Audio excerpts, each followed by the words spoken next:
This motion is about the economic environment of China and how it's being hurt by the BRI or Belt Road Initiatives in itself, which is a loan and investment programs for to the developing countries, which is given by China, and in the long term, it is given a loan time in which these developing countries have to pay back to the Chinese government.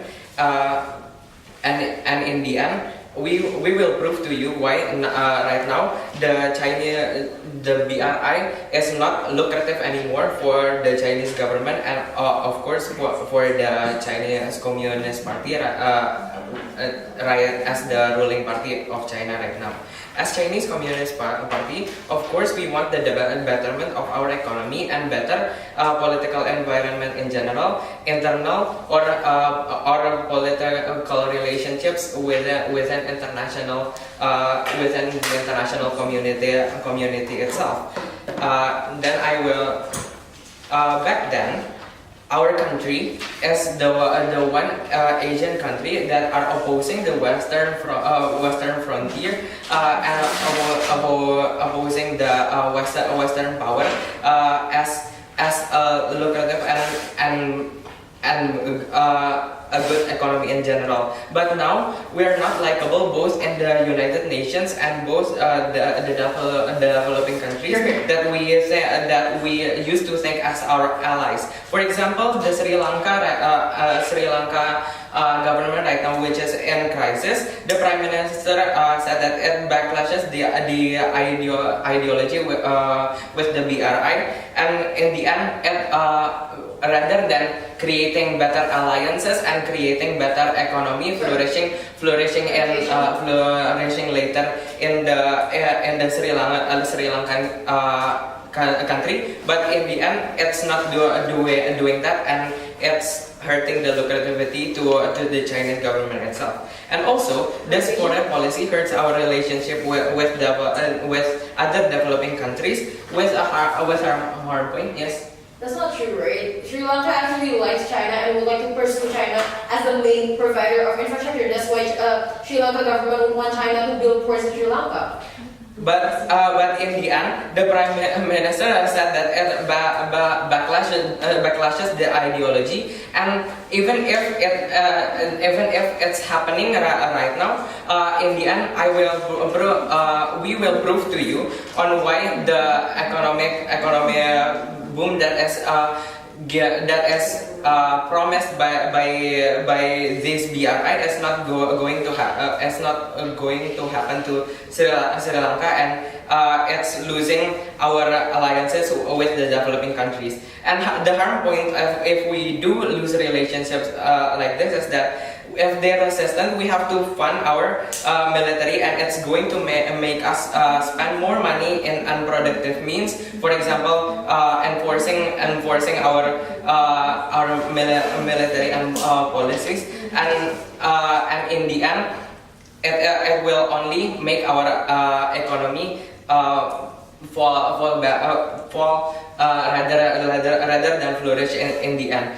Three models that we brought into this debate as an alternative to the BRI right now. First is that we are going to stop BRI that is hurting our economy and international relations. Second, we get products that we produce elsewhere with a readier economy and higher consumption nations that could take our